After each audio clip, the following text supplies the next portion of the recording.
अस्सलामुअलैकुम जी, welcome back to my channel Bani Shifan blogs. कैसे हैं जी आप सब। यहाँ पर जो है ये भी व्लॉग मैंने तकरीबन काफ़ी दिन से वाली जो वीडियो है ना एडिट करके रखी हुई थी, बस ना टॉपिक समझ नहीं आ रहा था, वॉइस ओवर करने को दिल नहीं कर रहा था, तो बस जी इस वजह से काफ़ी ज़्यादा ना लेट हो गया। आज का टॉपिक जो है ना वो मैंने रखा है कि बच्चों को दीन और दुनिया कैसे सिखाएं, दीन और दुनिया में फ़र्क करना कैसे सिखाएं और उन्हें बताएं कि दीन के रास्ते पे भी चलना है, दुनिया भी साथ साथ रखनी है, ये तमाम चीज़ें कैसे फॉलो करनी है। ये देखो मैंने अपनी मम्मा के लिए दाल भी बनाई, चावल भी बनाई। मैंने एक जगह पे पढ़ा था कि बच्चों को अगर कुछ भी हमने सिखाना है ना तो हम बच्चे ना हमारे बोलने से ज़्यादा ना हमारे उस चीज़ को करके दिखाने पे ना बिलीव करते हैं। यानी कि एक चीज़ है, हमने बच्चे से काम करवाना है, हम बोलते रहेंगे बेटा ये काम कर लो कर लो कर लो, बच्चा ना मूड खाता है, उसका दिल करेगा तो उसने वो काम करना, अदरवाइज़ नहीं करना। और अगर वही जो हमने कहने पे टाइम ज़ाया करना ना, वही काम अगर हम बच्चे को करके दिखा दें प्रैक्टिकली, ठीक है, तो बच्चे ने फिल फॉर उस चीज़ को ना कॉपी करेगा। बच्चा देखेगा कि मम्मा ने या बाबा ने ये काम कैसे किया है, बच्चा उसको फिर ना वैसे ही करने की कोशिश करेगा, क्योंकि आपने उसे एक टास्क दे दिया है। इसी तरह से ना मैं इस चीज़ का यानी कि मेरा बिलीव है इस चीज़ के ऊपर कि जब भी हमने अपने बच्चों को कुछ सिखाना है, चाहे वो दीन है चाहे वो दुनिया है, वो चीज़ उन उसके आगे ना प्रैक्टिकली हम करके दिखाएं। ठीक है, इस चीज़ में जो है वो बड़ों का अदब भी है, बड़ों का एहतराम भी है, ठीक है, नमाज भी है, कुरान भी है, दुनियावी स्कूलिंग भी है, कुछ भी है ना।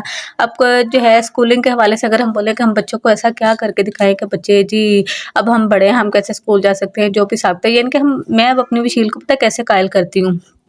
अक्सर विशेल मेरे साथ ना ये बात करती है, मम्मा आप मुझे स्कूल भेजने के बाद ना आप सो जाती हैं, मैं जाकर वहाँ क्लासरूम में बैठती हूँ, मुझे पढ़ना पड़ता है, ये वो ब्ला ब्ला।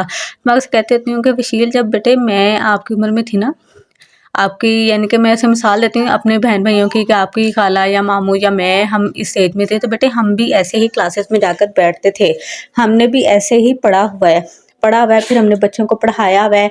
देन अब हम इस स्टेज पे हैं कि हम लोग घर रहते हैं, अब आपको पढ़ा रहे हैं। तो लाइफ के इस मुकाम तक आने तक हम लोगों ने भी काफ़ी ज़्यादा स्ट्रगल की है कि बच्चों को अपनी थोड़ी सी मादी की स्टोरी बताएं कि हम लोग अपने मादी में क्या करते रहे हैं। ठीक है, अब दीन की अगर बात की जाए, अगर दीन के हवाले से बात की जाए ना, तो दीन यानी कि मैं विशील को इस तरह से लेकर आई थी नमाज की तरफ, कुरान पाक की तरफ, कि जब इसका मैंने ये मदरसा स्टार्ट किया था ना, तो मैं इसके साथ बजाते खुद मदरसे जाना शुरू हो गई थी। यानी कि एक तो बच्चे को ये बहुत ज़्यादा ढारस होती थी कि मेरी मम्मा मेरे साथ हैं, मेरी मम्मा इस टाइम मेरे साथ बैठी हुई हैं।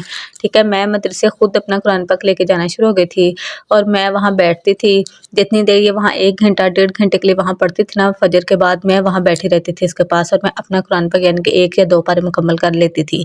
यानी कि एक इसे इस चीज़ की ढारस थी कि मेरी मम्मा मेरे पास हैं, सेकंड नंबर पे इसे ये था कि मेरी मम्मा भी बैठ के कुरान पाक पढ़ रही हैं, दैट्स मीन कि मैंने भी पढ़ना है।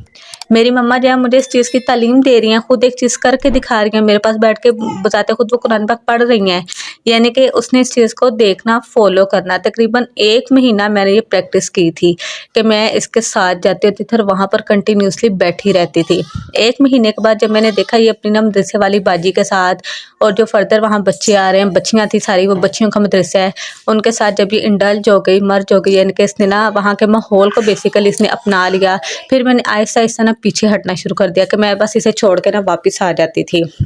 इसी तरह से यानी कि फिर मैंने एक दिन इसने मुझे कहा कि मम्मा जी मेरा ना पढ़ने को दिल नहीं करता। तो ऐसे ही पता नहीं रैंडमली कोई बात हुई, इसने बोला कि मैं आपके लिए पढ़ती हूँ। स्कूल की स्टडी थी और साथ में ये मदरसे का भी। बहुत ज़्यादा भागना शुरू हो गई थी। तो मैंने फिर आगे से इसे इस तरह से समझाया कि देखो बेटे, अल्लाह ताला ने हमें पैदा किया है, अल्लाह ताला हमें खाने के लिए भी दे रहे हैं, अल्लाह ताला हमें सब कुछ, हम सांस ले रहे हैं किसकी वजह से, अल्लाह ताला की वजह से ले रहे हैं। तो कुरान पाक की पढ़ाई ना तो आप मेरे लिए करिए ना अपने लिए करिए, तो हम अल्लाह ताला की ज़ात के लिए कर रहे हैं। यानी कि बच्चे का ईमान मैंने मजबूत करना शुरू कर दिया कि बेटे जो भी हम ये काम कर रहे हैं ना, आप तो अल्लाह ताला की ज़ात के लिए कर रही हो, तो अल्लाह ताला जिसने हमें बेबहान नेमतें दी हैं, क्या उसके लिए आप इतना भी नहीं कर सकती कि आप सुबह सुबह उठ के मदरसे जाओ, कुरान पाक पढ़ो। वो दिन जाए और आज का है। मेरी बच्ची का अगर दिल नहीं भी कर रहा था ना पढ़ने को, तो वो फिर भी यही कहते हैं कि नहीं मम्मा दिल तो नहीं करा, लेकिन मैं क्या करूँ, मैंने अल्लाह ताला की खातिर जाना है ना, तो इसका मतलब है कि मुझे जाना चाहिए। तो वो एक बड़ी खुशी की बात यानी कि मेरे लिए होती है, मैं बहुत ज़्यादा ना खुश होती हूँ इस पूरी वीडियो बनाने का मकसद और आपको ये बताने का मकसद सिर्फ ये था कि मैंने जो चीज़ पढ़ी थी ना, मैंने अपने ऊपर वो इम्प्लीमेंट करके देखी कि आया हम बच्चे को अगर वैसा करके दिखा रहे हैं तो बच्चा हमें कॉपी कर रहा है कि नहीं कर रहा। और वो चीज़ जब मैंने अपने ऊपर इम्प्लीमेंट की तो मुझे इसके बेहद पॉजिटिव रिजल्ट मिले। मैंने अपनी वशील को देखा कि वो स्कूल में भी माशाल्लाह से ठीक है। हर बच्चा आपको पता है ज़िद करता है, मैंने नहीं जाना, मैंने ये है वो है, सुबह उठा नहीं जाता। मदरसे में भी ऐसे करती थी। लेकिन जब मैंने हर चीज़ से प्रैक्टिकली अपने ऊपर करके दिखाना शुरू कर दी तो उसने उन्हीं चीज़ों को एंजॉय करके अपनी लाइफ का एक हिस्सा बना लिया।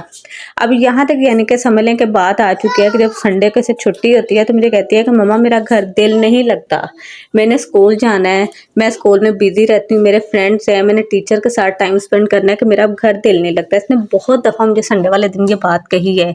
अच्छा जी, काइंडली आप लोग जो है वो चैनल को सब्सक्राइब कर दें, बेल आइकन को प्रेस कर दें, व्लॉग और चैनल को ज़्यादा से ज़्यादा जो है जी वो शेयर करें।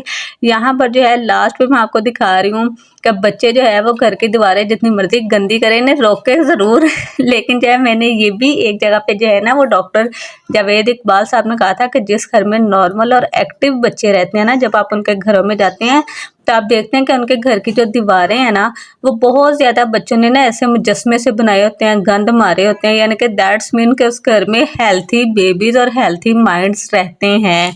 और मेरी वशील ने मेरे बेडरूम के इस दीवार का बेड़ा गर्क किया हुआ है। जो मैंने इसकी वीडियो शूट करी तो मैंने कहा वशील मैं ऐसे जाना ग्रुप में जो है ग्रुप सॉरी कह रही हूँ, मैंने कहा मैं ऐसे ही ये वीडियो पोस्ट कर दूँगी। यही था जी मेरा आज का व्लॉग। आई होप आपको अच्छा लगा होगा। खुदा हाफिज़।